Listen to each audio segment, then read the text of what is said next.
Dahihanda police ठाण्यात एसीबीचा सापळा।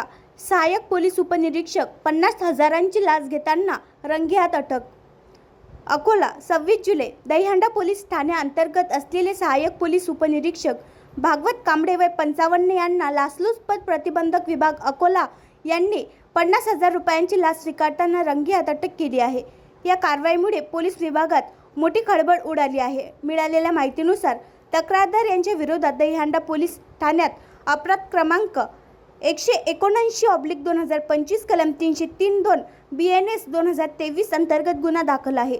दिनांक 27 जून रोजी तक्रारदार पोलीस ठाण्यात गेले असता आरोपी भागवत कांबळे यांनी त्यांना मदतीच्या मोबदल्यात 1,00,000 रुपयांची लाच मागितली होती। नंतरच्या चर्चेनुसार लाच रक्कम 50,000 रुपये ठरली, परंतु तक्रारदारांनी लाच न देता थेट LCB अकोला कार्यालयात धाव घेतली आणि तक्रार दाखल केली। त्यानुसार आज कांबळे हे अकोला रोडवरील कासली फाट्याजवळ लाच घेण्यासाठी आले असता तेथील अगोदरच लावलेल्या सापड्यात ते 50,000 रुपये स्वीकारताना पकडले गेले।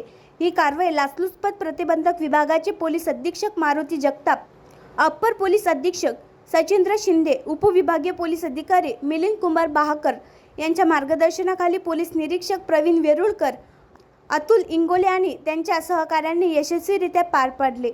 या टीममध्ये पोलीस अंमलदार दिगंबर जाधव, संदीप तडे, अभय बावस्कर, असलम शाह, प्रदीप गावंडे व श्रीकृष्ण पळसपगार यांचा समावेश होता। दरम्यान दहीहंडा पोलीस ठाण्यात 4 महिन्यात ही दुसरी लाचखोरीची घटना घडल्याने परिसरात आणखी नवीन व्हिडिओ पाहण्यासाठी आमच्या देशमुख एक्सप्रेस न्यूज चॅनलला सबस्क्राईब करा, लाईक करा आणि शेअर करा।